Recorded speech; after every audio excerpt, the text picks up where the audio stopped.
It is 1 o'clock. Good afternoon from the 104.5 The Zone Studios. I'm Jackson Williams.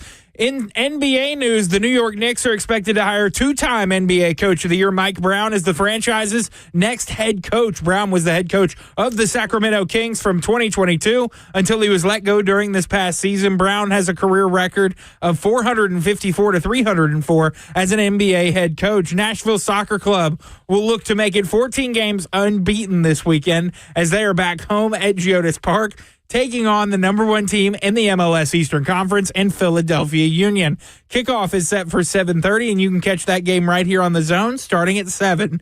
For your foundation repair and waterproofing needs, you need to visit USSTN.com. Breaking news at once on your home for the Titans and Vols. This is 104.5 The Zone.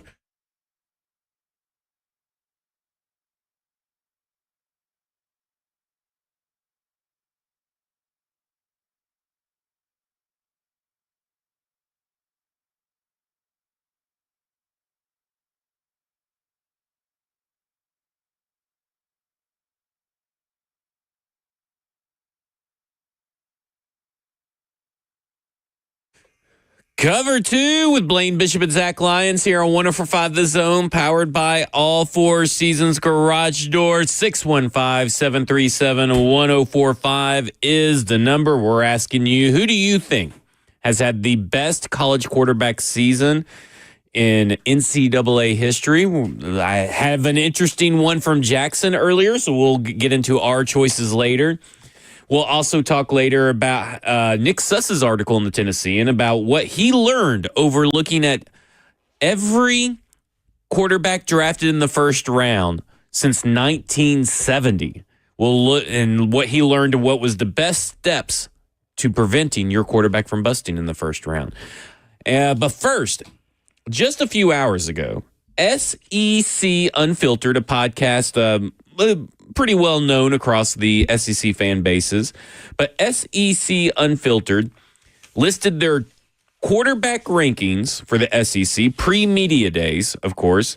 And here's where it gets a little interesting. They have DJ Lagway third, the Florida quarterback. They have Arch Manning, the Texas quarterback, behind him at 4. Diego Pavia, Vanderbilt quarterback, at 5. And then they have Ty Simpson at 13. But over at the bottom, at number 16, they have Joey Aguilar as the worst quarterback in the SEC, or the dead last quarterback, however you want to put it. But they have, I mean, this is a wild list. But I think it's interesting because they have Garrett Nussmeier, Lenore Sellers, DJ Lagway, Arch Manning, Diego Pavia as the top 5. Because I think Diego Pavia is overrated in this situation. But it's hard to argue that without knowing a lot about Joey Aguilar from an SEC standards, I don't know. This is kind of a weird list, don't you think?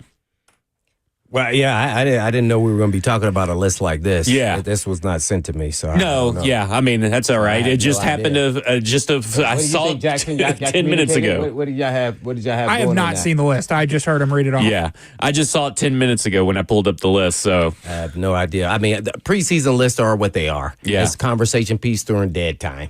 I mean, nobody knows. Diego Pavia could have a great year last year, and this year, not so much. People figured him out. You know, it's just really hard to say. Yeah. Yeah, I saw this list 10 minutes ago, and I was like, whoa. Because I saw fans talking about Joey Aguilar. Or more about what's on your phone? I think Joey Aguilar is an interesting... he's just an anomaly. You don't know what you're going to get out of him. So I think putting him near the bottom is probably fair. I mean, it's very interesting because a lot of people talking about Merklinger still being in the quarterback battle. I don't know how true that is. I've seen people talk about it's Joey Aguilar's job to lose and all this stuff. But I just thought, wow, Joey Aguilar behind a guy named Bo Pribula. I don't even know who. I mean, he quarterbacks from Missouri. I don't know anything about Bo Pribula. I figured Joey Aguilar could at least with Josh Heupel be ahead of that, but I just found it pretty interesting, this whole list, when I just saw it a few minutes ago. So what's so interesting about the list? Well, I think Diego Pavia being 5 is... Well, he proved that he was a good quarterback in the SEC. But a top 5 SEC quarterback? And they have Jackson Arnold in the top 10, which I think Jackson Arnold at least would be at the bottom of the list. I mean, Ty Simpson at 13, not really, going to put up a big argument over that or anything. But they have Gunnar Stockton ahead of him, Blake Shapen, and John Mateer. I figured John Mateer would be higher myself, but DJ Lagway third overall. So high hopes for the Florida quarterback. Well, you try to look at, when you're looking at the totality of it, you try to look and see how did he come up with this? And it's just kind of inconsistent. That's what I'm looking at is, how much guys have played or proven to guys who haven't. Ty Simpson hadn't played a lot. So, it's going to be skewed in a certain manner that we don't understand what their prism of what they were looking at the quarterbacks were. Yeah. I think to me, when they start doing all these preseason things, they should give us a platform of understanding of why they made their decisions before they make the list. And then that way you can look at it in that way. Because somebody who hasn't performed, you already have them up there. Well, we don't know if they're going to live up to that. I have no idea. Arnold was a 5-star guy, top 3 quarterbacks coming out, and he didn't live up to it at Oklahoma, right? Yeah. So how do you know if he's going to rebound from that? Was it more the coordinator, was it the team, or was it him? Or because he is going with Hugh Freeze, right? So maybe there is a perfect marriage there. So that's why the preseason list is kind of always subjective. And I would love when these guys write articles to give us, the platform of understanding of what they looked at to make these decisions of their rankings. Because Nussmeier and Sellers make sense. They probably out of, I guess, besides Diego Pavia on this list, they probably have the most complete body of work, right? Like we've seen them play for full seasons. We know what Garrett Nussmeier, Lenore Sellers, at least floor kind of looks like as a quarterback in the SEC. So I guess from that instance, I could see why Diego Pavia would be number 5 from your lens of, we don't know if this is their lens, but from your lens of, hey, we've seen him play. He won some big games. They got Austin Simmons 6. He did, do a drive to beat Georgia, right? So we did see that one drive, but we didn't see a lot. They have Marcel Reed at 7 and Taylon Green at 8. So, probably I would say, you're probably right. It probably skews a little bit towards the experience side of things. Yeah, that's what I said. But, whether he's right or wrong, that's all for us to all to debate, and that's what the articles are written for. So that's why I like to know more so, okay, well, what was he looking at here? Because it's all subjective. We don't know if these guys are going to be as good as they say, especially coming in. Is Aguilar going to be really good, or is he going to be really bad and loses his starting job? Nobody knows, really. It's unpredictable. But it's fun to talk about. Yeah. I wonder, though, with Joey Aguilar being so low, if Joey Aguilar, let's say this, it seems like everybody's a little down on Joey Aguilar and the Tennessee quarterbacks, no matter if it's Merkling or anything. But so if Josh Heupel is able to get at least average SEC play, that's a pretty good quarterbacking job based on perception before the season of these quarterbacks, wouldn't you say? I don't know, Jackson. What do you think? I think average to slightly above average would be a nice coaching job from Josh Heupel, given the accelerated learning process that's going to be required as we head into fall. I've been told by Lucas Panzi, because I was asked who Bo Pribula was, but Pribula was the backup at Penn State.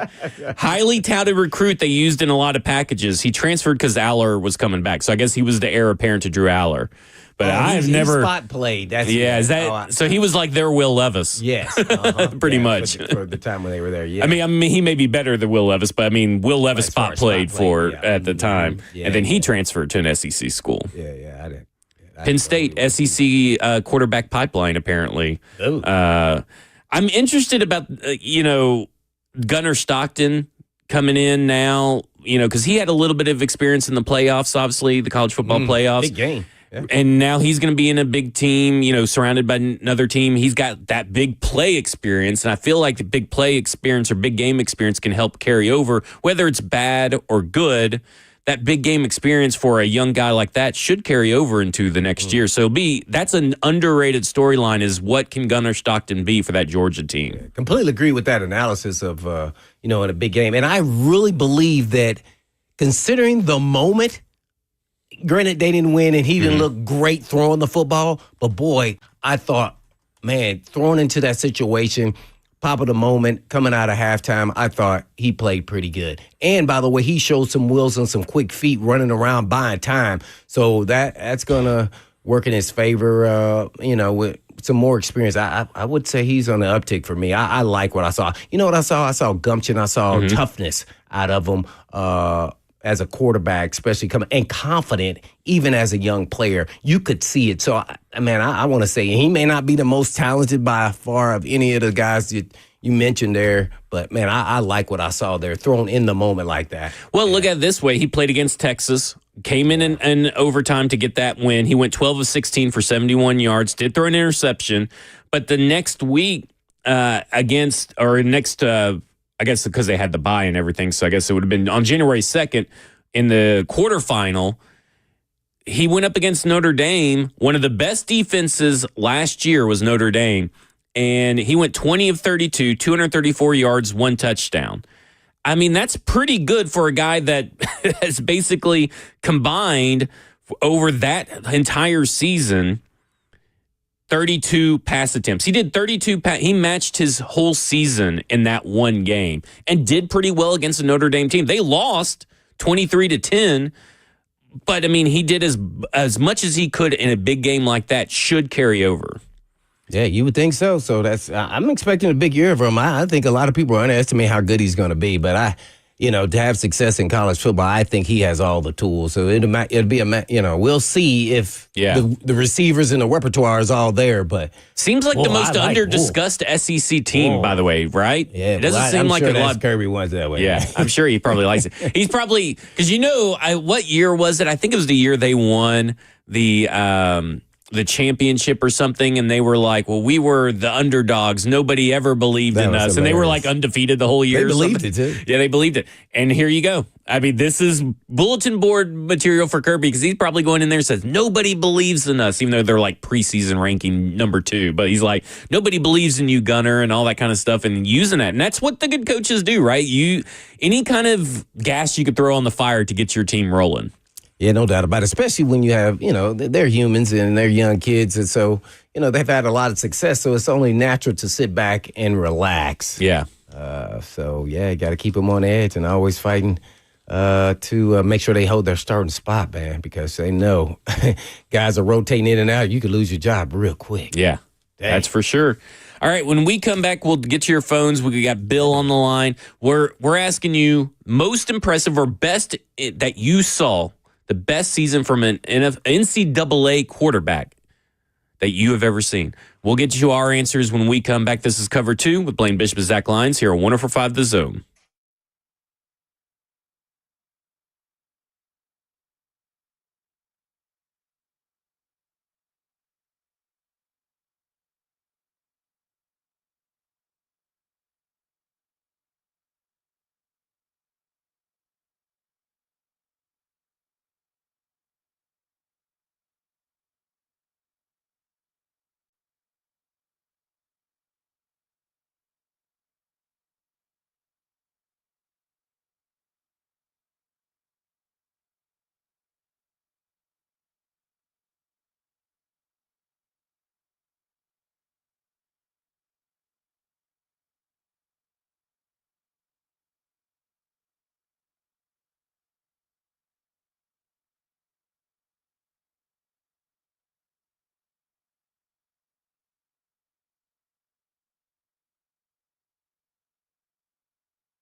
Cover 2 with Blaine Bishop and Zach Lyons here on 104.5 The Zone, powered by All Four Seasons Garage Door. 615-737-1045 is the number. We're talking who had the greatest college football season for a quarterback. Oh, yeah. And if you guys don't mind, I think I'd like to start, if that's all right. And we'll get to Steve as well. We want to hear from you, 615-737-1045. You want to go say? I'm hard-pressed not to say Cam Newton. I mean, because I think he did it with, like, nobody. Yeah. I mean, I get that Joe Burrow had a really good college season. It's turned into a really good, underrated pro career, I feel like, in some aspects. But, like, for me, I look at it and I go, Cam Newton, 1,473 yards and 20 touchdowns on the ground, on top of 2,854 yards through the air and 30 touchdowns through the air. And I'm just like, I mean, he did it with guys like Darvin Adams, Who? Terrell Zachary, Emery Blake, Philip Lucian Kirchen was his leading tight end, Cody Burns, Mario Fanning, Quandarius Carr, Ontario McCaleb, Eric Smith. Like, I don't even remember any of these guys in the NFL making it to the NFL. I'm sure some of them got drafted and I'm just not remembering, like in the 7th round or something. But like Cam Newton did it with nobody. And I have to give some props. And I know he did it with Auburn, but Cam Newton was something special to behold. So that would be what I feel is the best quarterback season in college history. What about you, Blaine? Well, I'll go second. You're not ready? Okay, I'll go second. I'm going with Joe Burrow. Yeah. Now, different styles. Let's say if you want spectacular and splash with the running game, Burrow's not going to give you that. He can maneuver, but his thing was all about his arm, and he did have better weapons around him, so naturally he dwarfed Newton's passing yardage, like 2,800 or whatever it was, to Burrow's 5,600. He had Racy McMath on that team. 60 TDs. 65 total with Burrow and the passion. His volume, his efficiency was, I would say, unmatched. It was a special season. And his competition, naturally, him and, Auburn also had the same type of competition, I'm sure. I would say Newton's 2010 season was groundbreaking, but Burrow's performance was more pass-oriented era where he set a lot of passing records. And I think longevity over the long haul, to me, that proves to me that he's the better performer at the quarterback. It's a good argument, though, because, man, it brought excitement to the whole Tiger Nation. And I'm talking about Auburn Tigers, not the LSU Tigers, but Burrow, Chase, and crew, Jefferson, man, it was exciting. It was must-watch TV. Matter of fact, I even went to watch them play at Mississippi State with the cowbells because it was just that must-watch. I had to see it in person. And I felt that way a little bit about You're a pretty big Joe Burrow fan. Yeah. Like, I mean, even in the pros. I am. I appreciate how he plays the game, and I like the way he plays, and he has this air of confidence about him that can't be broken. And I'm wondering how that started. It probably started with Ohio State, and they never even played him. Just think about another player that was a backup, didn't start at any point in time. He left and then started immediately at LSU and showed that he was all about that. He's carried it over into the pros. So that probably put that chip on him, that last little chip that he needed to show I am that dude. Being an Ohio guy, by the way, too. Right. Born and raised in big Ohio State. Joe was my number 2. I went back and forth between Cam Newton and Joe Burrow. But another one, Johnny Manziel. He brought excitement. That's his. Cam Newton and Johnny. It was like, oh my God, what is he going to do? Yeah. Like I never thought that was going to work in the NFL. Not with Johnny Manziel because he was just smaller and just wasn't. But man, he was just so cocky and arrogant, and he would just say whatever. It was Jackson. Hilarious. So that's mine. Is that your guy? Yes, it is. So Joe Burrow was 2 for me. I think of Johnny Manziel's 2012 Heisman season, and I get nostalgic for college football. See? Yeah. I mean, over 1,400 rushing yards, over 3,500 passing yards. He did whatever he wanted on and off the field, and was just such a transcendent player. Johnny Football, the money sign. Like I'm such a big fan of that season. It's one of my favorite college football individual performances seasons of all time. I can remember where I was when they beat Alabama.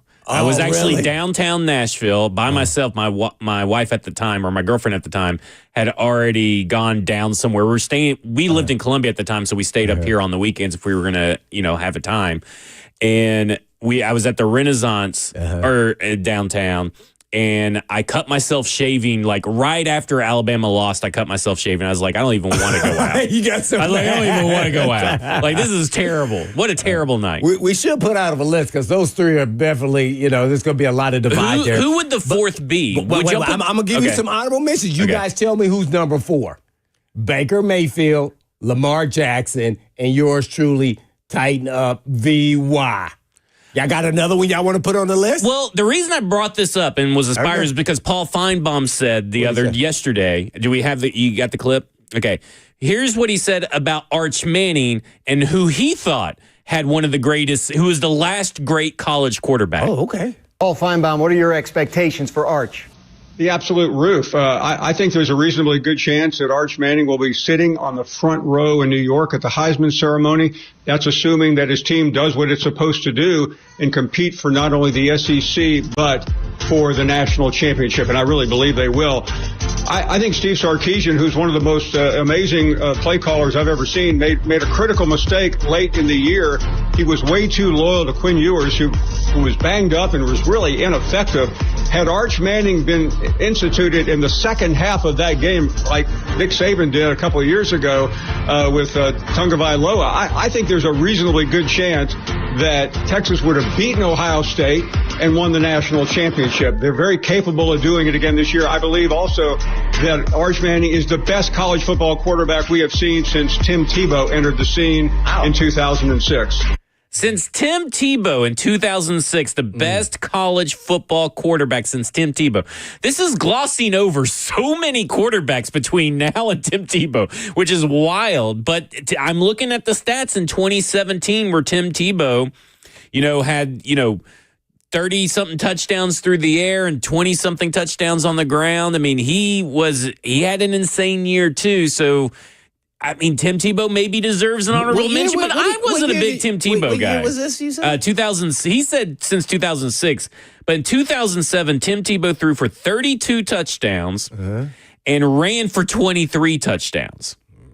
Now, he only had like 895 yards, so a lot of his touchdowns were at the goal line and stuff like that. He wasn't really that breakaway kind of, athlete or whatever at the time. It's almost like watching a power back versus like watching Derrick Henry or let's say Eddie George compared to CJ 2K. It's just different. Yeah. CJ 2K is electric. Yeah. You thought in their primes, both of them. You just thought he was electric, and that's kind of I look at Tebow. Yeah. Tebow and even Manziel. Manziel is electric. Right. So and that to me, I couldn't believe first off that anybody would like go that far and say that Tim Tebow was the last great college quarterback after all the hype Trevor Lawrence got, Andrew Luck, all these other guys that came after him. Just seems a little crazy to me. I don't know if I could put Tim Tebow in that conversation. Is it because Tebow works for SEC Network? Or maybe because they got a relationship and they do kind of work together? That was just a wild one to pull. Oh, that sounds like something Jackson would say. It's just such a long time. Like Joe Burrow was objectively just a better quarterback than Tim Tebow ever was. Yeah, like to me, I don't know if I would put Tim Tebow even in the top 10 quarterback seasons of the last 10 years, but I just thought that was interesting. And then he doubled down on it today.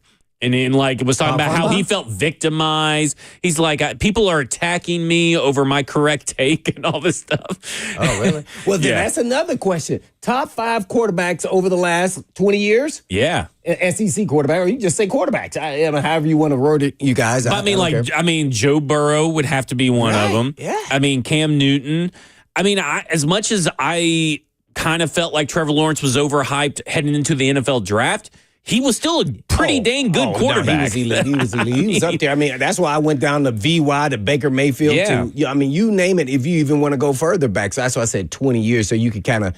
Andrew Luck, too. Kyler Murray, even, Yeah. Andrew Luck. Oh, my, yes. Yeah, so there's been some really elite ones there that, number-wise, I just think the lure of what Tebow and the quotes they called him, and then how he played. He played like a running back that played quarterback. I mean, it was fascinating to watch. And then just to hear the backdrop of all the things that were going on around him makes it just kind of a little different, I guess. And I will say 2023 Jaden Daniels, Bradford S. on the F&M Bank chat brought that up, and I was like, that was a pretty dang good season. Yeah, it really I mean, I have to say that 2023 Jaden Daniels put up some great games. He was electric on the ground, through the air. And it was one of those guys where I kind of thought, like, okay, he's really thin. Will he be able to hold up to the NFL? I definitely question that. But I saw him take that hit from Alabama when I thought it was an illegal hit. I think they called a penalty, or did they? They may have. He laid there for a minute and went out, but that guy landed on him, that D lineman, and he tried to take him. Out. Like, we're going to knock him out the game.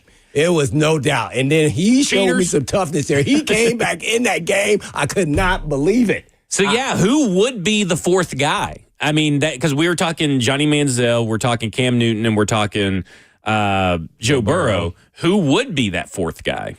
That is the question. Maybe Steve has the answer on the had line. A nice little run there, too, You have to put VY on there, especially because he also has the big moment to go with it. The moment that's inside everybody's minds. Right across let's go to Steve, 615-737-1045. Steve, who's your pick? Hey, guys, y'all just sit there out of my cells. I was going to say Tebow because, I mean, not just 2 national champions, but you get 2 in a row. I mean, that's pretty rare. But, Blaine, I wanted to ask you this. Do you think he could have made it as a tight end in the NFL? If he would have changed positions, would he have a longer tenure? I'll go ahead and hang up and listen. I appreciate y'all. Yeah. Well, I think he tried that at the end. And I think if he would have tried that in the beginning, I think yes. He was just tough. It was hard to count him out. But I think when he made that, I think that was was it with the Jaguars? I think it was. I think it was the Jaguars. Urban Meyer was the coach. Yeah, because there's Jaguars, Patriots. But at the end, it was Urban Meyer. And I think that was a little too late, and he wasn't really probably where he needed to be at that point in time of his life, because he was doing really well at broadcasting. But yeah, I think he should have started there. Yeah, he was kind of I would say, Frank Wycheck-ish type player, if you're trying to imagine a role, not to that level of Frank Wycheck, obviously, but a move guy that can block tough and can catch. I think he has a role, in the league, but it was too late. For what it's worth, I know the caller said they won back-to-back BCS championships. They did win 2 with Tim Tebow on the roster. They weren't back-to-back, but Tim Tebow was the majority starter for one of those games. So was it Leak? Was the guy? Who was it? Chris Leak? Yeah, Chris Leak was the guy, I think, in the 2006 season. Yeah, Chris Leak, 2006 season. Yeah. Because he was a little bit better passer. Yeah, for sure. Let's go to Bill in Lebanon, who wants to talk about some quarterbacks. Bill, you're on with Blaine and Zach.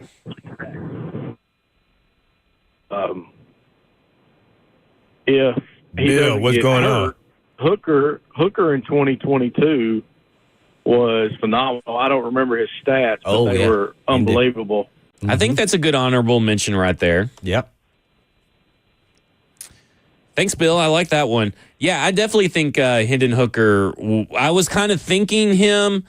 I hated that he tore his ACL because he would. Do you think he would have won the Heisman? He at least would have been a finalist. That's he would have been sure. a finalist. Who won it? Was that Bryce Young's year? He still had the 5th most. Caleb Williams was the 2022. Caleb Williams won the Heisman in 2022. He wasn't beating Caleb Williams in my mind. I don't know. Even injured, he got the 5th most votes. Yeah, I think he would have been top 3, might have top 2. I mean, man, he was on a road that was. He had the offense down to a T. It was. That's almost like the biggest. That feels like pace that they had going there, man. It was tough. That feels like one of the biggest what if seasons. Interceptions he threw. What'd you say? 2 for the whole year. 2 interceptions the whole year. Yeah, that is phenomenal. That is phenomenal. Yeah, he was on fire, man. 3,100 yards, 27 touchdowns. How many games did they have left after when he went down? Just one plus the bowl game. One plus the bowl game. The Orange Bowl versus He Clemson. wouldn't have matched statistically what Caleb Williams had, but he would have had way less interceptions, but not by much. I mean, let's go through that season just real quick. Caleb Williams, 4,537 yards, 42 touchdowns, and 5 interceptions. Hendon Hooker with a game and a half plus a bowl game, was at 3,135 yards, 27 touchdowns, 2 interceptions. So he may not have been there, but to even get the fifth most votes was pretty impressive. He was definitely top 3 candidate. He had a phenomenal Got season. more votes than Bryce Young that year. Yeah, he was special. That was a special time, the way he played quarterback. We haven't seen anything since, really. I mean, even a little bit before that, though. Who played better than that season before that? Let's say 5 years before that, before high school. And then the year before? Dooley. I mean, who was the coaches there, man? Pruitt. I mean, man, there was nobody. It's legitimately Hendon the year before. 2,900 yards, Right. 31 touchdowns, 3 picks. But you'd have to say probably a Josh Dobbs season in there because Josh Dobbs was kind of like calm demeanor, nerdy Johnny Manziel, because his games were electric. They may not have been great, but they were. The way he played the game, Josh Dobbs, smooth. It was really hard not to root, for Josh Dobbs as a person. So Dobbs, no matter where he goes. Dobbs will be the guy for me. Maybe not statistically, but just watching eyeball tests, he got you to get you like, oh man. Yeah, now he was. Well, that 2016 season, his last season, he had 27 touchdowns through the air, 2,946 yards through the air, but he also piled on 831 yards and 12 touchdowns on the ground. How many interceptions he had? He had. That's where Hooker only 2 interceptions. He had right here. That's bad. 12 interceptions. So yeah. He would throw them every now and then. So. Yeah, let's go to Jim in Murfreesboro. Wants to talk about the quarterbacks. Jim. You're on with Blaine and Zach. Good afternoon, guys. Good afternoon. Cool. What about Marvelous Marcus Mariota the year he won the Heisman? Ooh. Oh, that's a good one. one. Watching this closely, but I'm sure, man, he was 4,454. Thank you, Mark. Thank you, Mark. Thank you, Jim. Jim. 4,454 yards, 42 touchdowns, 4 interceptions. He's fighting for the 4th over Hook. 770 yards on the ground, 15 touchdowns. And he won the Heisman. So that maybe should be the 4th guy. That should be the 4th guy. What do you think, Jackson? I know you're on the phone doing a lot of things. Yeah. Maybe Marcus is the 4th guy, not VY. But man, VY had the bigger moments, but Marcus had, that's a pretty dang good college year. Man, that's impressive. People really forget, and I think he was dominant. It was just because he was on the West Coast, really. Everybody knew in the country, but it's like we almost forgot about it. Right. Yeah, and he was right here with the Saints. Right? He also swept the award season with the Maxwell, the Campbell, the Heisman that year. Yeah. Marcus, honestly, I hadn't looked at his college stats in a long time. I think I have to go with him as the 4th guy. Yeah. That's what I'm with you. I think that you'd have to put Marcus in as the 4th guy. For sure. Like he said, swept all the awards right there. Oh, wow. That was consensus All-American, the Maxwell, the Heisman, and the Camp Award. That's hard to beat there. That's hard to beat. Let's go to Henry. Henry, you're on with Blaine and Zach. Hey, guys. How you doing? Doing good. How are you? Hey, listen, first of all, Burrow's had an incredible year at LSU, and I hate LSU because I'm a Gator, and they often own us, especially lately. But, when you go back and look at Tim Tebow as a career, though, it sounds like y'all are, downplaying him just a little bit. If you look at, a lot of the polls that come out, he's always up in the top of where a quarterback was. But when you think about 9,300 yards career, 88 touchdowns, passing, 57 rushing touchdowns. I don't know how you don't say he's right there at the top.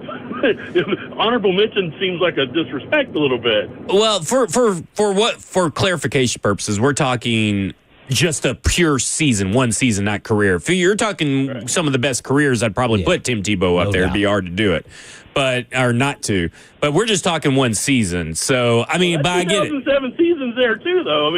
So if you combine the two, and it wasn't just a flash in the pan, 2007's right up there, but breaking records that year as well. Now, it's been a while, so there's been people who've come along. But at that time, what he did at that time was pretty damn awesome. Oh, for sure. For sure. No doubt. We appreciate it, Henry. Definitely agree with that. I think the lure of Tim Tebow and then those halftime, that carries some weight. But I think statistically, we're going to look back over time and we're going to start saying other players are better. And that happens. That just happens. NFL players, it doesn't matter in a one season. But I'm not taking anything away from him, man. He was a bad man. And I will say this. I don't really hold his pro pro No, career this is not what we're against talking him? about. Because I know people always kind of like, well, Tim Tebow sucks. Right. Well, he didn't suck in college. No, he was a great player. Yeah, great. He's a college great example of how your college career doesn't dictate how well you'll do in the pros. And they were talking about his throwing motion and everything else and how it was elongated and slow and but in the pros, in college, it was phenomenal.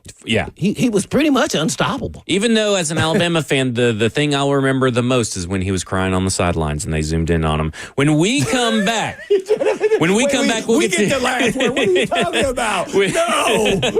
When we come back, we'll go to Jesse. We'll get his information or get his answer to the question, who has the best quarterback season? 615-737-1045 is the number. We'll also go to some of the answers in the F&M Bank chat because there's some people that are putting in some unique answers that we haven't talked about yet. So this is Cover 2 with Blaine Bishop and Zach Lyons here on 104.5 The Zone.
Cover 2 with Blaine Bishop and Zach Lyons here on 104.5 The Zone, powered by All Four Seasons Garage Door, 615-737-1045. Who had the best individual season of a college quarterback of the last 20 years is kind of how we'll do it. Let's just do since 2000, I guess. Okay, yeah, make it easy.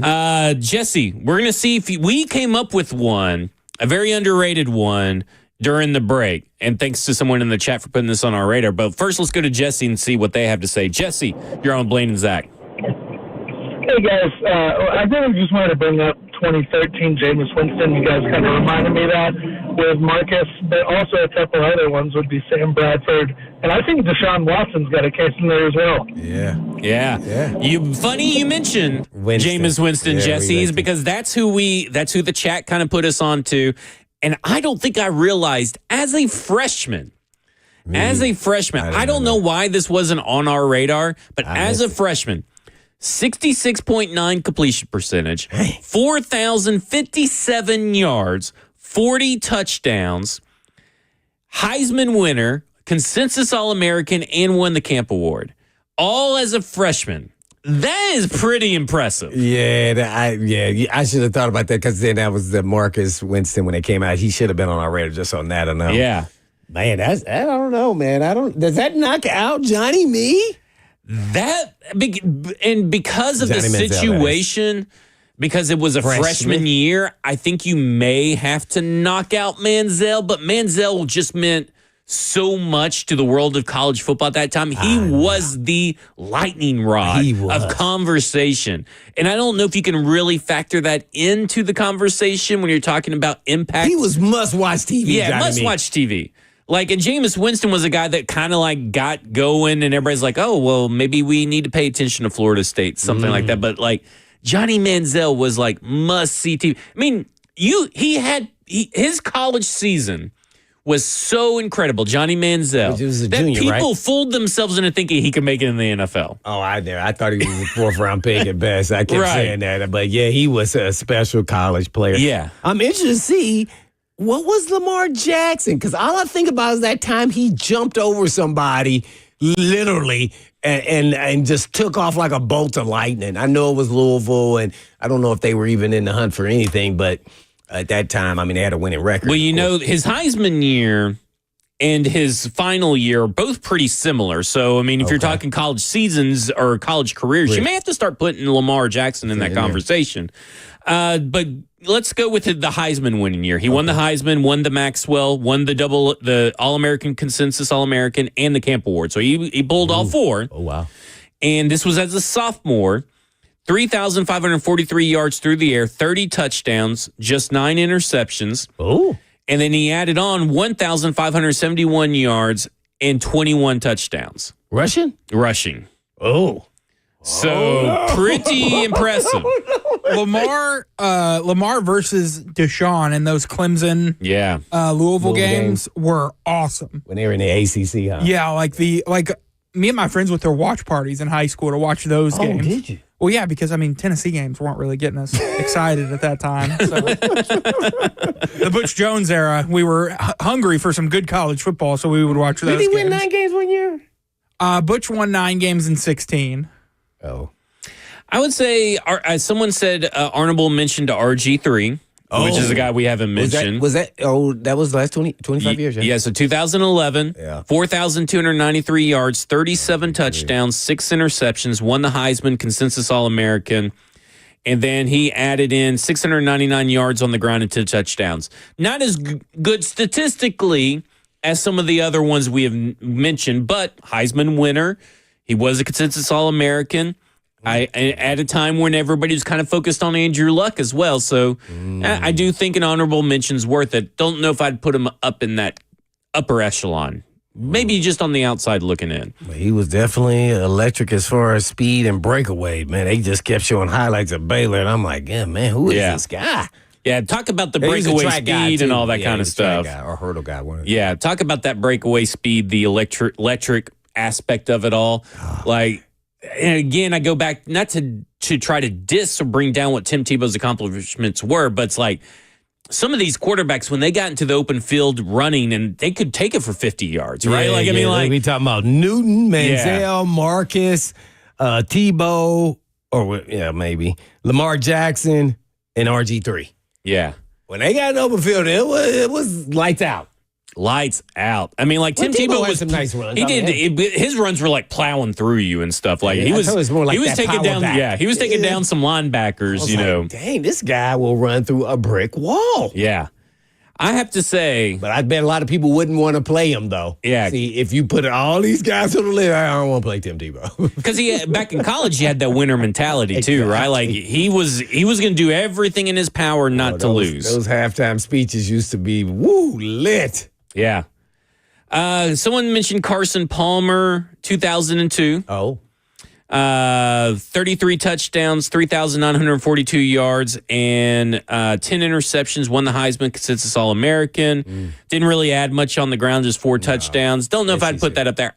Would you say... Matt Leinart probably could match I would put stats. Matt Leinart, I was about to say rank the USC quarterbacks. So I would say probably Caleb Williams has probably had the best USC quarterback season.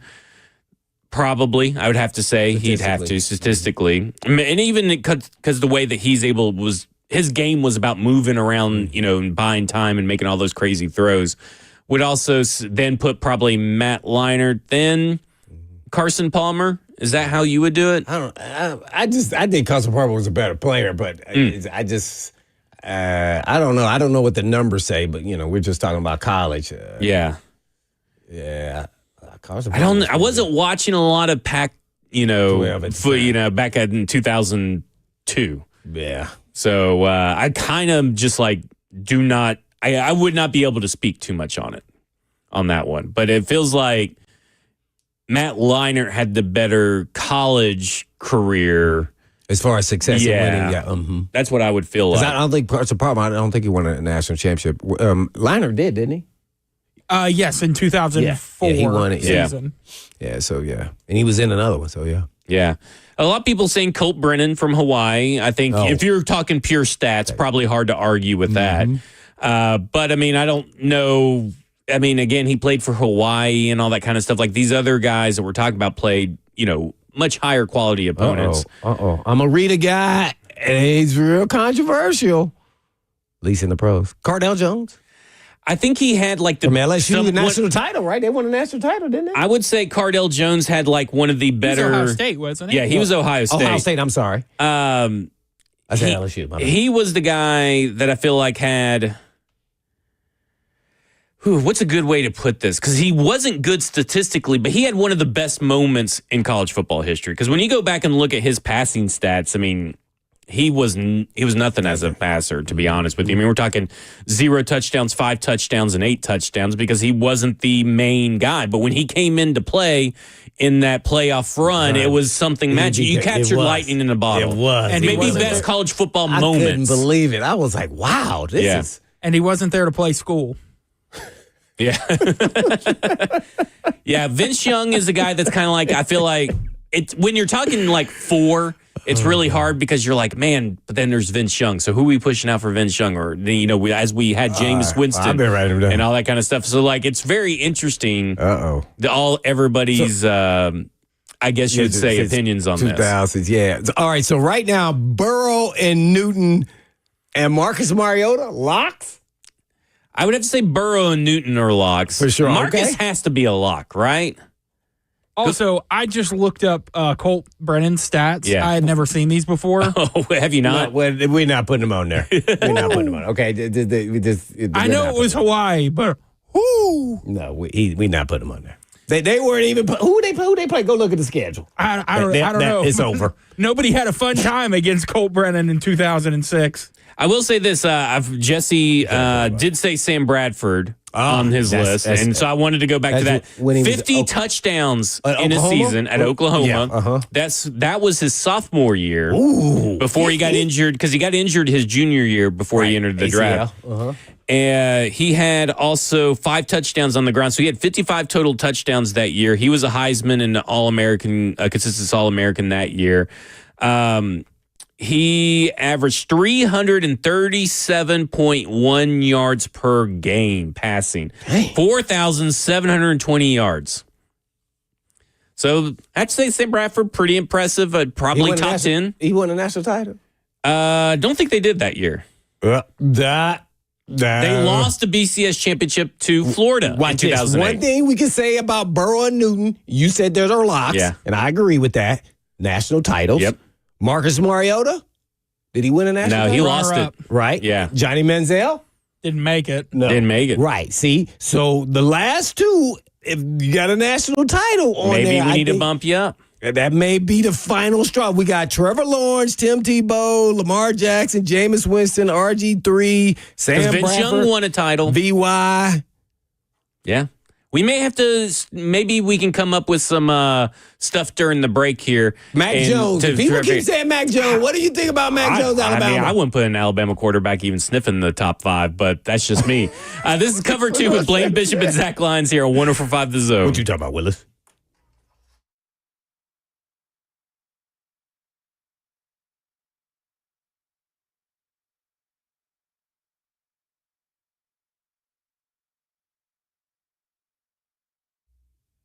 Hey guys, I know you've heard me talk about the revolutionary M-Sculpt Neo-Therapy over at Edge Peptide Therapy. And you get tons of muscle and it'll melt fat and no needles and no downtime. I've talked about it over and over again. But now I want to tell you what else it can do for you when you ask about M-Sculpt Neo functional settings. And that's right. It's not just for toning muscle and melting fat. You can also treat injuries, recover faster, post-surgery with functional setting. So listen, maybe you're a golfer and that nagging tennis elbow is affecting your game, right? So maybe you've been going to physical therapy and even seen the results that you don't really like yet. But no matter your injury, call Edge Peptide Therapy and ask about this. It decreases inflammation, heals tendons, ligament injuries, increase your range of motion, even repair muscles with M-Sculpt Neo Functional. And for the month of July, you'll get 50% off. 4 sessions when you call Edge right now at 615-724-1878, or you can go to edgepeptide.com to take advantage of this special offer. So give them a call right now, 615-724-1878.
It is 101 or 201. Good afternoon from the 104.5 The Zone Studios. I'm Jackson Williams. In some breaking NBA news, the New York Knicks are expected to hire two-time NBA Coach of the Year Mike Brown as the franchise's next head coach. Brown was the head coach of the Sacramento Kings from 2022 until he was let go during this past season. Brown has a career record of 454 and 304 as an NBA head coach.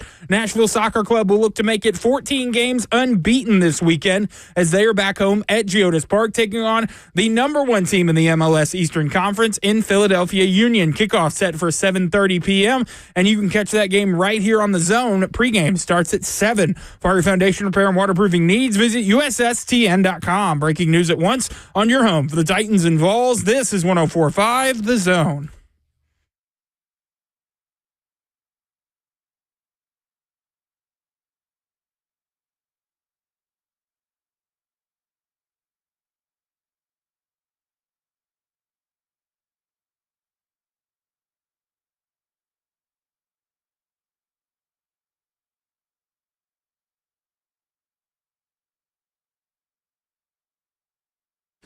Cover 2 with Blaine Bishop and Zach Lyons here on 104.5 The Zone, powered by All Four Seasons Garage Doors. 615-737-1045 is the number. I will say this, because someone has put this Colt Brennan back on our radar and wanted us to go look at his 2006 game log. He played Alabama in 2006, pre-Nick Saban, by the way. Right. So we weren't very good. It don't count. But 350 yards, 2 touchdowns, and an interception against an SEC team. The other team that he played that year, let's see. Boise State, Purdue, Arizona State, and Oregon State. He put up 401 yards against Oregon State. He probably put up 400 every game. 559 yards against Arizona State.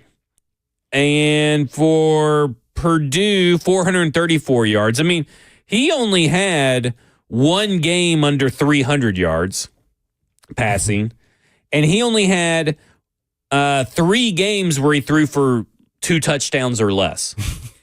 So he had a pretty good season. Oh, nobody said he didn't. Again, these aren't. I mean, were any of these teams considered powerhouses at the time back in 2006? Not even Alabama was. I mean, we were on death's door as Alabama fans back Who's the then. head coach? You're that was objective guy here, Jackson. What do you think? I'm out on the Cobra. I'm sorry. Was that Shula? That was Shula. Oh, yeah, they were awful. Mike Shula. That was his 4th, and I believe last year, wasn't Saban hired in 2007? No, Saban was hired in 08. 2007. I see it right here. Sorry. But do you think Brennan should be on the list? Brennan? No. Okay, I want to talk about honorable mention. His stats are great. He deserves a mention. Yes. For those that are tuning in, we're talking about quarterbacks with with the best college season by a quarterback. Just season. Just a season. Since 2000. So I got to bring up Mac Jones. Boo, Mac Jones! Because Mac Jones statistically had a fantastic 2020 season. 77.4 completion percentage.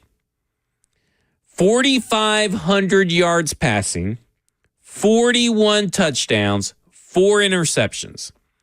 Now, he came in 3rd in the Heisman voting. And I will say this. He should have been 2nd.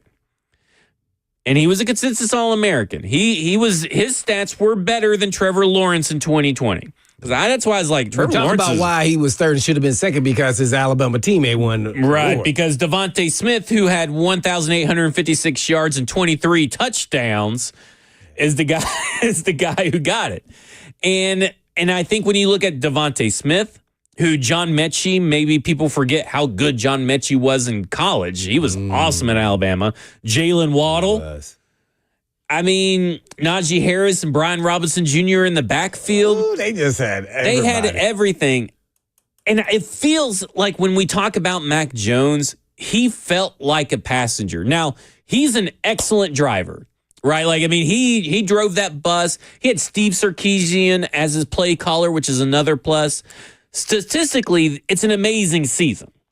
And you may even want to call it elite if you want to. We've seen a few people in the chat say that Mac Jones was elite. he had a lot of help. And I know that you said that we kind of played devil's advocate a little bit. And who'd you say had a lot of help? Yeah. Burrow. Right, but you didn't feel like he was. He wasn't the one getting pulled. He was the captain. Like he was the main force. It felt like he was and Mac Jones kind of felt like the passenger. Oh, man, that's hard to say when you're the quarterback. I know it's hard to say. A really, really good season. I mean, I even mentioned Kyler Murray, so I don't even know what his numbers were. I know they threw the ball a lot, and I know he got player of the year and stuff like that. He won the Heisman too, right? And let's not forget, Alabama. Mac Jones does have a championship. So, Kyler Murray, no championship. Huh? No championship. What's his bio like? 4,361 yards. Where's that in NCAA history? It's up there. It's got to be up there. 42 touchdowns. He was the Heisman winner. Kyler Murray. And rushing 1,001 yards on top of that. Now, remember, when I say 1,001 yards, it may be actually more because all these rushing yards that I'm reading, they count sacks. Oh. So you got to remember all the rushing yards I've said up to this point for every quarterback are actually technically higher. Oh, that's on point. Because these stupid, I hate that. I hate that they turn sacks I do too. into rushing yards loss. Like, that's ridiculous. 1,001 and 12 touchdowns.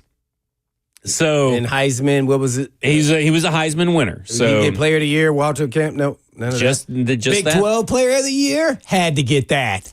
You know what? I'm not even sure if he got that. He had to get that. Yeah, you would think so. Yeah, there's no way. I mean, he was the Heisman winner and the number one. So he was the 2018 AP Player of the Year. Okay. 2018 Big 12 Offensive Player of the Year. Won the Davey O'Brien Award. Won the Heisman and won the Manning Award. Okay. So that's all in 2018. All right. You give him his props. So how does that compare to like Deshaun Watson and Mac Jones? See, like we start getting to this. Mac Jones would have the better quarterbacking season, but the better overall season, because we're including rushing stats, would have to probably be Kyler Murray. But Kyler Murray, he got some awards, but where's his championship? Where's that ring, that all-important trophy? He got the Heisman. Oh, man. Someone said, read the 2020 Mac Jones stats. Already did. Bradford, thanks for listening. So I look at it like this. Man, this is tough. It's tough. I mean, it's really tough because it's really been the year of the quarter, or I guess the decade, last decade or so. We've seen some of the best quarterbacks come through the NCAA, right? Dang. Like, it's kind of insane some of the seasons that we have seen because, I mean, I know that he didn't win the Heisman, but we haven't even mentioned Tennessee's quarterback. Cam Ward, 4,313 yards, 39 touchdowns, just 7 interceptions. And then, he didn't add a lot on the ground, but he was fourth in Heisman, but a consensus All-American.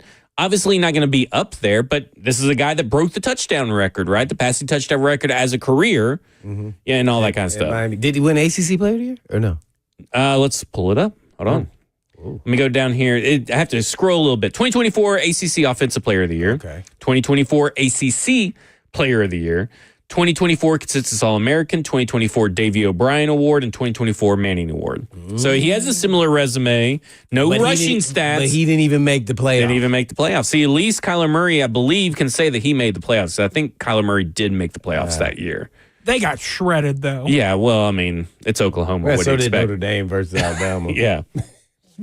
That Notre Dame was tough. Well, the reason we're talking about that Notre Dame one is because we all know Braden Gall of 440 Sports, and he writes for Athlon, and he put out his SEC coaching rankings list, and our running joke, because I used to work with Braden, was that he loves Brian Kelly. Find you someone out there that loves Brian Kelly as much as Braden loves Brian Kelly. Oh, he's just doing that just to be opposite of everybody. He's like, he's the most accomplished coach in the league right now because he won like 2 or 3 championships in the Great Lake International Athletic Conference or something like that. And there's an MFIC couple championships there, but like those were all like before he got into the big leagues. Since he's been in the big leagues, his biggest moment is getting boat raced by Alabama from Notre Dame. Mac and Butch Jones followed him every place he left. That's where he went, except for Tennessee. Yeah.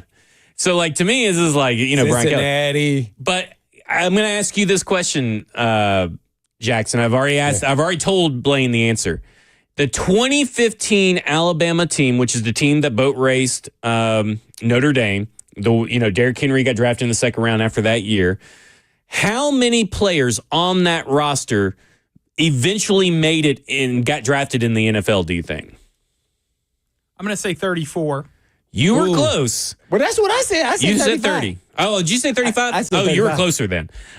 44. Oh, my God. They had 44 NFL talents on that 2015 roster. That's insane. That's 40. insane. I don't know if that's the most. And the reason that got sparked up is because someone said that the 2008 Florida squad had 25 or 30 on them, and they had less than that. And I was like, you can easily fact check it. I don't know why you guys just make up numbers, but like 44 players on that squad.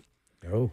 And they were actually all pretty good players. I mean, like, for the most part. But it's insane when you go back and look at that 2015 Alabama roster and see that they had 44 players to make it to the NFL. Let me read some of these names. Yeah, Nick Saban had it rock and rolling. Derrick Henry, Kenyon Drake, Damian Harris, Bo Scarborough, Derek Gore, Ardarius Stewart, Calvin Ridley, Robert Foster, and Cam Sims. O.J. Howard, and I don't even remember this guy. I don't even know how he got drafted. Hale Hintges. Ryan Kelly was on that team on the offensive line. Bradley Bozeman, J.C. Hosner, Lester Cotton, Anthony Jennings, Ross Pierce Parker, Cam Robinson, Jonathan Allen, Deshaun Hand, Deron Payne, Jerron Reed, Ashawn Robinson. What a tremendous defensive line. This is going to get me all hot and bothered. I better stop and we better go to break. When we come back, though, we're going to talk about Cam Ward and what the Tennessee Titans can do to avoid the awful bust label. This is Cover 2 with Blaine Bishop and Zach Lyons here on 104.5 The Zone.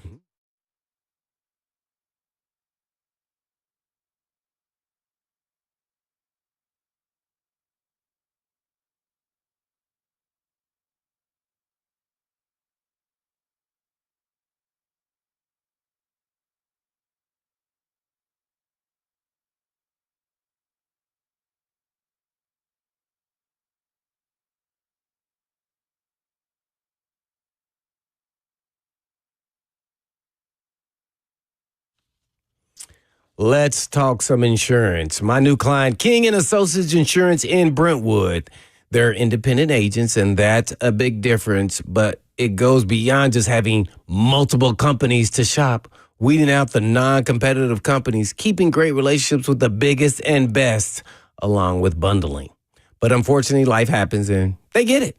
Here's a true story about my friend and coworker that switched from a previous independent agent and got better coverage on his home and its content, even his automobiles, and flawless communication, and a true champion in his corner after his 16-year-old daughter's accident, and they still saved him thousands of dollars.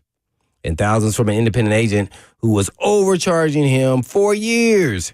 And you can make the switch right now and save the same, if not more. But don't make the switch because he did or I did. Switch because you should. As a business, family, or individual, make the switch to King & Associates Insurance. And I'm sure you have good use for that extra dough you have in your pocket, by the way. And all you have to do is just give them a call. 615-329-8121. That's 329-8121 or online at tkinginsurance.com.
Cover 2 with Blaine Bishop and Zach Lyons here on 105 The Zone, powered by All Four Seasons Garage Door. 615-737-1045 is the number. Just real quick, you'd mentioned Baker Mayfield as maybe possibly the fourth guy, but we kind of left Baker Mayfield in the dust in our conversation and forgot all about him. But that last year, and you got to remember, he put back-to-back 70-plus completion percentage seasons, by the way. Oh, I did not know that. But his last year, 70.5, 4,627 yards, 43 touchdowns, 6 interceptions, Heisman voter. This was his third year actually getting Heisman votes in a row. Maxwell winner, AA All-American, consensus All-American, and Camp Award winner. And he did add 311 yards on the ground and 5 touchdowns. So pretty impressive year as well. I mean, a lot of the impressive quarterbacks have just come through. I just wish they would all make it in the NFL. Oh, well, that's not always how it works. That's not how it works, and that's the problem. And Nick Suss of the Tennessean wrote a really in-depth article, and then we're not going to get too in-depth with it. You're not going to go deep in the weeds? I don't want to go deep in the weeds because I think everybody's eyes will start glossing over and they'll miss over the big point. But he made, of course, Cam Ward was the 130th quarterback selected in the first round of the draft since the AFL-NFL merger in 1970. So it's just all quarterbacks in the first round, not just number 1 overall picks, all quarterbacks. What's interesting is that of those 129 quarterbacks before Cam Ward, can you guess how many of those went on to win a Super Bowl for their teams? How many? Oh. The teams they were drafted by. Oh, that number may be low. Is it single digits? It's not single digits, but pretty close. Oh, well, that's 11 quarterbacks. Wow. 11 quarterbacks of the 129 quarterbacks drafted before in the first round, before Cam Ward. First round. Won Super Bowls for the teams they started their careers with. Less than 40% of those same quarterbacks have even won a playoff game for the organization that drafted them. Just think about that. That's a tough pill to swallow when you're talking. And I don't mean to scare people off Cam Ward because I do think there's a path for success. So this is not, the Titans shouldn't have drafted Cam Ward. But this is just saying that's how hard it is to make it in the NFL as a first-round quarterback, and specifically speaks to the longevity of these first-round quarterbacks with the teams that drafted them. How many first picks took their team to a Super Bowl? We'll have Jackson try to look that up. So what he did, what Nick did, he went through a bunch of stats, right? Like he got all these stats for all these first round quarterbacks, and he ran a computer simulation to try to figure out what actually matters, like what actually dictates it. And what he found is that, okay, obviously if you win early enough in your career, you're probably going to be successful in the NFL. If you lose early enough in your career, or lose a lot early enough in your career, you're probably going to lose in the NFL. What do you got, Jackson?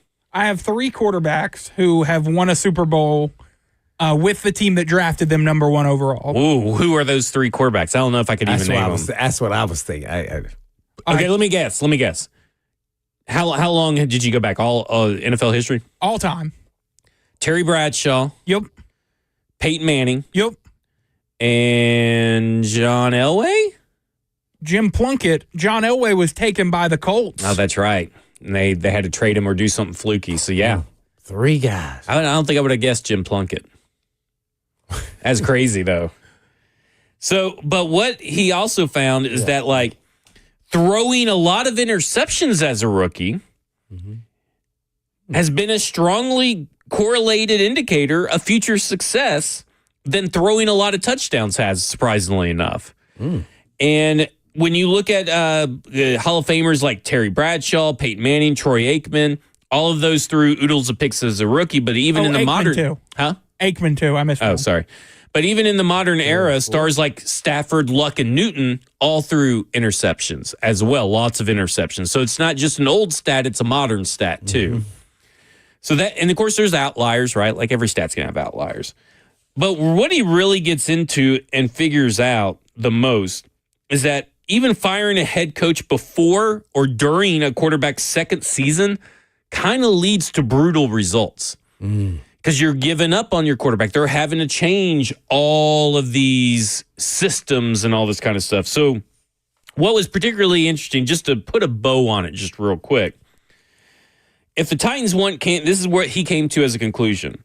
If the Titans want Cam Ward to thrive long-term, or if any team wants a rookie stud to turn into a generation-defining star, for that matter, the best path is to play Ward early, let him make mistakes, and to send him into year 2 with as much coaching continuity as possible. If he gets his reps as a youngster, is able to learn from his shortcomings, and heads into his second season without having to learn new schemes, there's a pretty good chance that leads to good results. Not a perfect answer, he says, but it's an answer. So what do you think about that? I mean, because we talk about Brian Callahan's security. We kind of talk about how it's kind of tied to Cam Ward's, development, all this kind of stuff. But it sounds like if Cam Ward makes a lot of mistakes, I guess as long as he doesn't look truly awful making these mistakes, that it's best to keep Brian Callahan another year for Cam Ward's continued development, because you learn from mistakes more often than not. They always say that. But there's always outliers. I think it's more about not only how Cam looks, but how the team looks.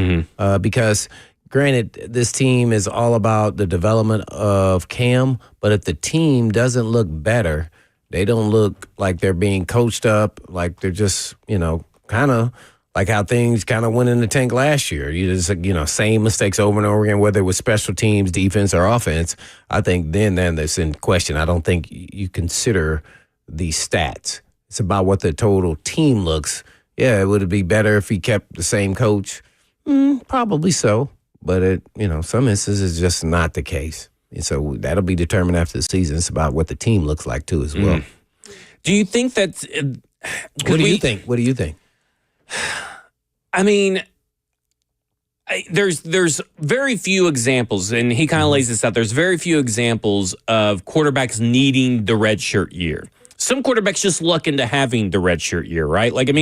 Aaron Rodgers got drafted in the first round because he miraculously fell to the Green Bay Packers, and then they had Brett Favre, and he kind of just was able to hang around and sit. Patrick Mahomes was drafted to sit behind Alex Smith. That was part of their plan. Did he necessarily need it? We don't know, to be honest with you. So it comes to, because we were kind of talking with Bryce Young that maybe the path forward and the current trend of the NFL is to maybe have your young quarterback sit a while. Sometimes it's hard to stomach that for many purposes.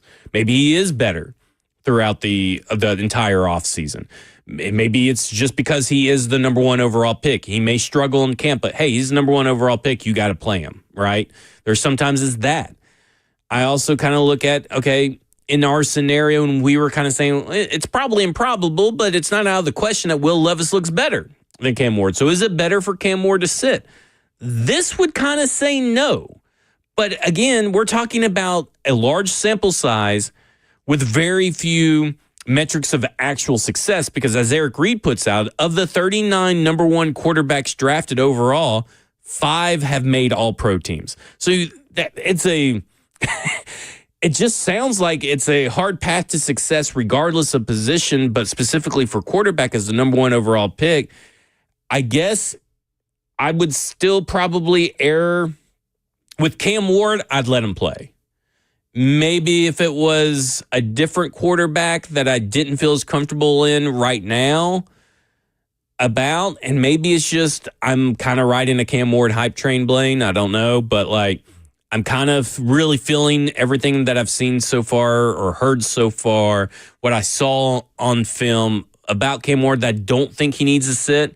But training camp may change my mind. But right now, I feel like I'd have to lean with what history tells us. And history tells us it's probably better more often than not for your guy to start week 1, for your guy to hopefully start 8+ games and maybe get some wins and make some mistakes along the way. Well, I've always said playing time and experience, you can't beat it. And if your team is, on the, below to average team, which is where they are as far as talent. Yeah. I think sometimes you got to go with your gut feel, as the coach. based off what you're seeing and say, I don't think we could stunt his growth. I don't think we could hurt him in his growth, then we play him. Because sometimes these guys that go first pick or, on a team that was a bad team naturally because they had the first pick. Right. They don't have a lot of pieces to the puzzle. Mm-hmm. So then they're going to fail. So now they've gotten a tackle situation. Now they've gotten some young receivers around Ridley. How quickly, and some veterans, receivers too as well. Can he now develop within that kind of system where he's got some good pieces around him, at least to be average at best? And he's going to make some mistakes. I was looking at his over-under on touchdowns and interceptions, and I hope these numbers are wrong because I hope he's over on the touchdown. Yeah. If he's over on the interception, I think it was like 12 or it was a team number. Wow. And I was like, he has to be under that. If not, it's not so good. Yeah. So I'm a little nervous about it. You can check on that if you want to. But, there's a part of me, I always feel like you want to be able to transition to the young quarterback. And that means the transition won't be hard for the veteran guy who's up there in age. He doesn't want to take the shots, but he can give you the best shot of winning early. If your team can't win early, then you're probably out of the playoff hunt after about 4 or 5 weeks anyway. Yeah. Then you play the young guy. Now he's gotten to see what it's like and maybe even spot play during that time. That's kind of the vision of what you always hope for. Right. But now that's kind of changed. Part of the reason why is the NFL media machine that we so congratulate them on doing. Yeah. But now it's kind of also hindered player development. Yeah. Right. And some having great success. But being around, we talk about Jaden Daniels, he had a phenomenal season, but he was around a veteran group of not only coaching staff, but players. Yeah, I'm trying to think of the only rookie receiver I can recall that played for them was Luke McCaffrey. Everybody else they got Zach Ertz, right? Yeah, guys with experience. And they got their offensive line was filled with experience. Right. They had experienced running backs. They had experienced receivers. I mean, they had a very experienced defense. And a guy that had been to the Super Bowl and a head coach. Yeah. A guy that had coached as a head coach in the NFL, that has been an offensive coordinator and head coach in college. Is very vital in the development of the quarterback. Which is very interesting because will Brian Callahan break some of the habits to help his young quarterback? Because if you really go back and what I mean by that is like play action, pre-snap motion, stuff that helps the quarterback figure it out. Joe Burrow never really did any of that throughout his years at the Bengals. They've never been a team that uses a lot of pre-snap motion. Mm-hmm. They've never been a team that uses a lot of play action. They're a team that is very reliant on Joe Burrow knowing where he's going to go with the ball and his actual pre-snap, post-snap, acumen. Well, I think we can all agree Joe Burrow and Cam Ward are vastly different prospects in a sense. In the fact, and so if you're trying to make Cam Ward be that kind of quarterback, I don't know if that's going to be the path for success. So you hope that Brian Callahan is able to give him a lot more pre-snap motion because they didn't do a lot of pre-snap motion last year. They were in the bottom of the NFL in pre-snap motion. They didn't do a lot of play action passing. They were pretty much either below average or at the bottom of the NFL in play action usage. So they didn't do a lot of that last year. And they haven't done a lot of that in Cincinnati. So it's kind of hard for me to go on a limb and say, well, they're going to do that for Cam Ward. And I am a little hesitant that if they do not do that for Cam Ward, how you're putting a lot on his plate, and that's a lot to ask for from Cam Ward, in my opinion. Yeah, I wouldn't go that route. I would probably go more so tailored offensive system to what he likes. Mm-hmm. And I think that's what he's been trying to do. Yeah. Because he's talking about he's gone down to Miami, looked at some of the things they've done and that Cam likes and was very effective in it. Got to get some experience, early development coaching. So I'm assuming that's what they're going through now. But here's the one that is missing that I think is real critical. Not only is he going to have the physical and mental conditioning, I think he'll be all right there, but veteran mentorship from a proven quarterback in the league. And so is that what the backup quarterbacks bring to the table? Yours truly was Allen? Yeah. Well, but he is not a vetted, qualified starter in the league. That's not what I'm talking about. I'm talking about more mentorship because they've been through the experiences of ups and downs and what it was like to be a rookie starter to then, help them fight through it and what they really see and been through the wars of a season as a starter for multiple years. So that's the only thing that's been. The coach can only do so much. But players can have these kind of conversations a little bit different than a coach. Right. So that's why I would like a veteran behind a young quarterback. A real veteran. A real veteran. A veteran who played. Yeah. Right. Because we were talking, we had Easton on Ramon and Will yesterday, and I asked him, I was like, you said, you're okay with Brandon Allen because he even said yesterday it was like, you don't want someone that's erratic when they're playing football as a backup. And he was talking about Will Levis, right? Well, he was talking about Brandon Allen and Tim Boyle, and I'm like, well, they're just as erratic, if not more. Right. They're less reliable than Will Levis is. Yes. And I know people have a hard time wrapping their head around it, but we're talking about two guys that just aren't good, that don't help the team if Cam Ward were to go down. And I know they're handpicked guys, but that's me a little worried. But just imagine this. Yeah. Joe Flacco telling Cam Ward something, just using that as an example. I know he's on another team. Or Brandon Allen. I will go one that's probably maybe even more feasible. Josh Dobbs or Brandon Allen. Right. See? It's a difference, man. I think there is a complete difference. People who had success in this league, not people who were barely in the league. Yeah. That's veteran mentorship. Okay, I'll show you your boy Joe Burrow some love real quick before we go to break. I love me some Joe Burrow. Okay, so Warren Sharp put out his football preview book, and there's some stuff that we'll cover next week about the Tennessee Titans of last year, what they can do this year, what Cam Ward did, and all this kind of stuff. Joe Burrow maybe should have won MVP last year. What? And I know that sounds crazy, but did they make the playoffs? No, they didn't make the playoffs. I don't know if that means a lot to you, but I just want to throw some stuff out there about what Joe Burrow's had to deal with. Okay, there have been 38 quarterbacks since 2021 with at least 750 attempts. Burrow is number 10 in EPA, number 7 in success rate, and number 5 in yards per attempt. Burrow's the only quarterback, including Mahomes, Allen, and Jackson, who ranks top 10 in accuracy and top 10 in all of those stats. Burrow's the only one who ranks also top 10 in completion rate. And he's number 1 in the NFL in completion rate over that time. And listen, he stands in shotgun on 92% of his attempts, uses play action just 18.9% of the time, which is 35th out of 38 quarterbacks, and gets pre-snap motion ahead of just 36.9% dropbacks. That's 30th of 38.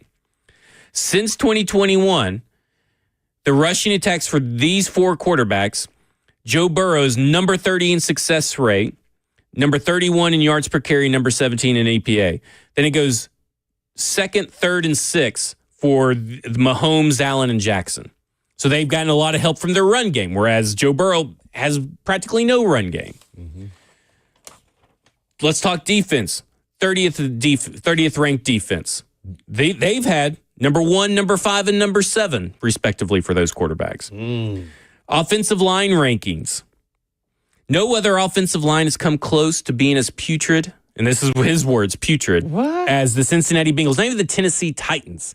The Bengals are the only offensive line to rank 25th or worse for 4 straight years. The only team that comes close to the Bengals ranking 25 or worse in 3 of the last 4 years, but not all 4, but just 3 of the last 4, Colts, Giants, Panthers. And even worse, the offensive line of the Bengals. Look at how these teams stack up in wins over the last 4 years. The Bengals have the 9th best win percentage. The Colts, the 18th best. The Giants, the 30th, and the Panthers, 32.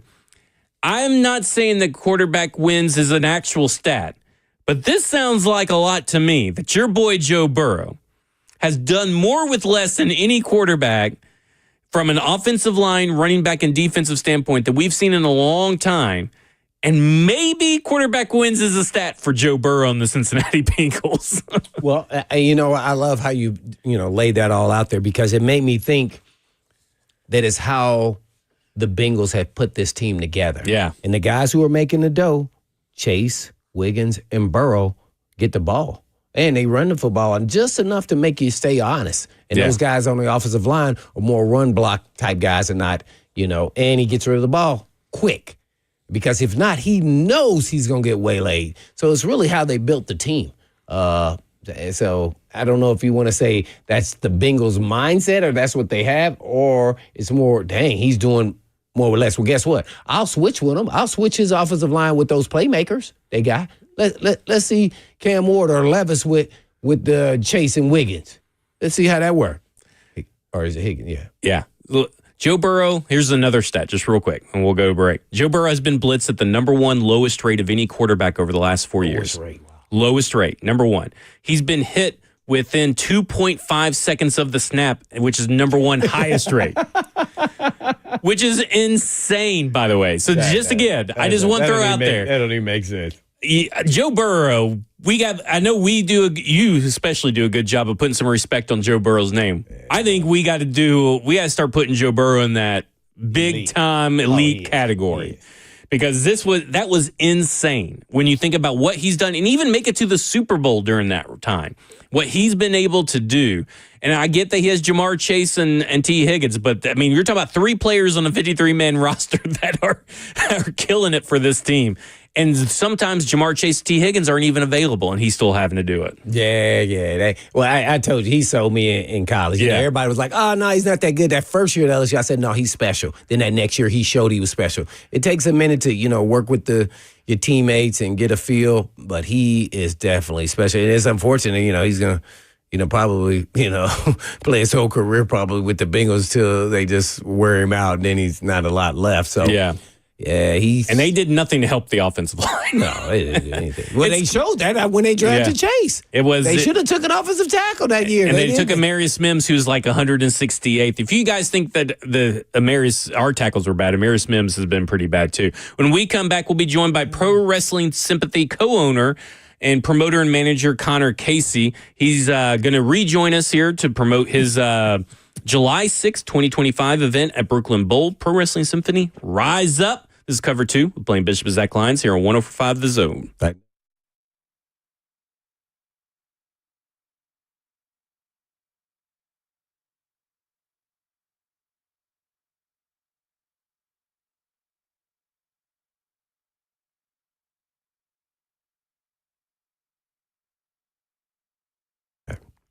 Did you know Eurofix has a very different business philosophy? They staff all their locations with more staff than the average auto repair shop, just so they can be ready for when an emergency pops up out of nowhere. Have you ever noticed how hard it is to get a right now appointment for vehicle repair? Well, some dealers are more than 2 weeks out just to get a freaking appointment, but not Eurofix. Eurofix has been offering quality repairs that beat the dealer without the dealer pricing since 1999. Plus a 3-year nationwide warranty and the staff to fix your car right now. So if you're tired of waiting forever to get your car into the shop, then call Eurofix. Owner Aaron Stokes says you will never be too busy for your customers. We are here to take that pain away, and we mean right now. And Eurofix repairs all European cars, and Eurofix says yes to speedy repairs when others can't or won't. Family owned for 26 years. And all you have to do is just give them a call at 844-EUROFIX. That's right, 844-EUROFIX, or you can visit them online at myeurofix.com. That's myeurofix.com. Blow time, Blazer.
Cover 2 with Blaine Bishop and Zach Lyons here on 104.5 The Zone, powered by All Four Seasons Garage Doors. 615-737-1045 is the number. Can't believe that the first Sunday of the month is already here. The first Sunday of the month last month was the first ever Pro Wrestling Symphony live show at the Brooklyn Brawl.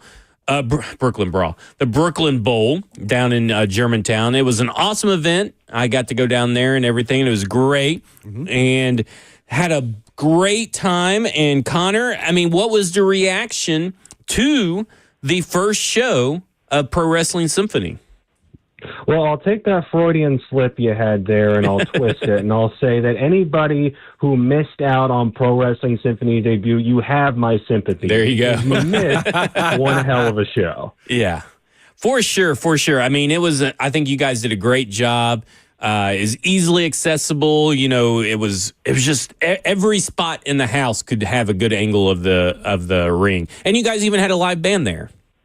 Yep, live band. We had the X-Bombers play at the start and the end of the show. They even played out one of the wrestlers about midway through. But it's like you said, with Brooklyn Bowl, there's not a bad seat in the house, and we want to try and fill that each and every month. The first Sunday of every month starts at 2 p.m., so it's the middle of the day. And, hey, I know some people, they've had questions, hey, can we bring our kids? Is this family-friendly? It's 100% family-friendly. All ages are welcome, and all ages are invited. So if you've got kids, if you've got families, and they love wrestling, I absolutely recommend you come out and check out the show. We've got Rise Up this Sunday at Brooklyn Bowl, and we are back there again on August 3rd, same day, same time. And you're calling that one Hot Fuss. Is that correct? Hot Fuss. That's correct. A lot of Killers fans out there. Yeah, a lot. I was about to say the Killers album, of course, and you guys have put out a couple of tweets with some Killers lyrics in there. Are you trying to get the Killers to come? Is this maybe trying to get them to come?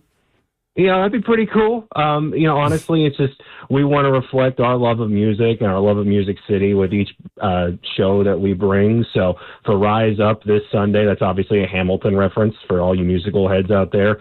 We figured, hey, it just keeps getting hotter in this frickin' city. What album reflects that? We go, Killer's debut album's a perfect choice. But, hey, you never know. Whatever band we pick, they might just be playing some Mr. Brightside.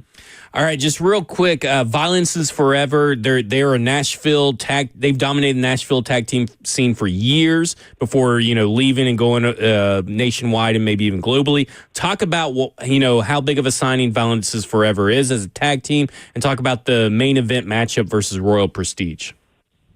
So for folks that followed independent wrestling here back at the start of the decade, you definitely recognize the name Violence is Forever. Kevin Koo and Dominic Guarini absolutely dominated the Southern tag team scene for years.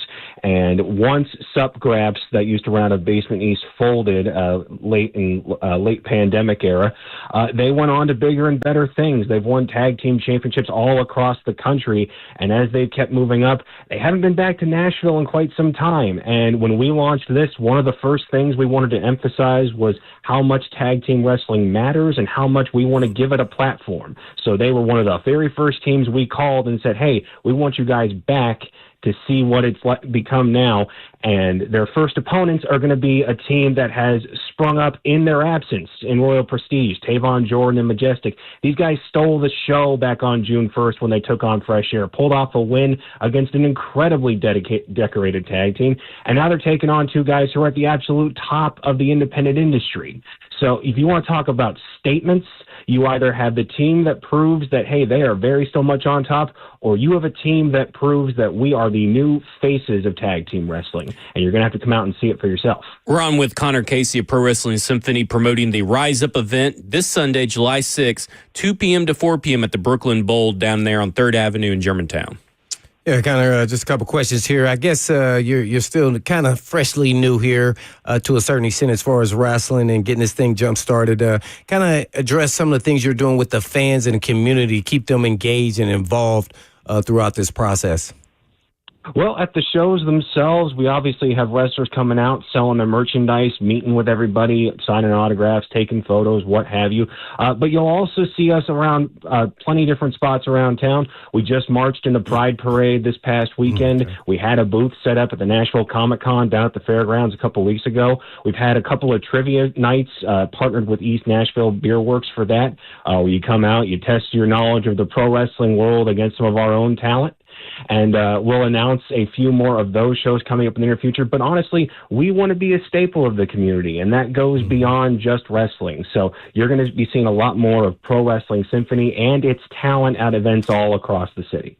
I love wrestling and the storytelling and the parallels between wrestling and kind of cinema. How do you come up with those storylines and be so creative with that, man? Because I'm always fascinated with it. Is it something that just comes natural to you, or you guys sit down as a group? How does that process work? So it's myself, Roy Miller, and Pat Dooley are the owners. We're also the bookers. So we're the guys that come together. We pitch story ideas to each other, matches we absolutely want to see, and characters that we think will connect with the audience and tell a great story. And we're lucky that we've brought in some major personalities for these first few shows. On this show, we've got Richard Holiday, Ben Bishop, Dylan McQueen, Shane Mercer, Brittany Brooks. These are big names from all across the country that have built up their following. So you have these big characters coming in, and then when you see them clash, that's when the drama unfolds. And when you talk about storytelling, when you talk about cinema, we love to plan these things out long term. So say you were at the first show and you saw Shane Mercer suddenly appear and throw Alejandro up and down the arena like a rag doll. Well, guess what? Now you get to see them fight one-on-one this Sunday. And it's stories like that we want to be telling each and every time. Cool. Well, Connor, we appreciate it. Connor Casey of Pro Wrestling Symphony. You can go to the pwsymphony.com to go ahead and get your tickets. They're also available on Ticketmaster as well. July 6, 2025, this Sunday at the Brooklyn Bowl. 2 p.m. to 4 p.m. Pro Wrestling Symphony presents Rise Up. Connor, we greatly appreciate your time. Appreciate it, guys. All right. Everybody have a good July 4th weekend. This has been Cover 2 with Blaine Bishop and Zach Lyons here on 105 The Zone. 3HL's up next. And in the meantime. And in between time. Peace.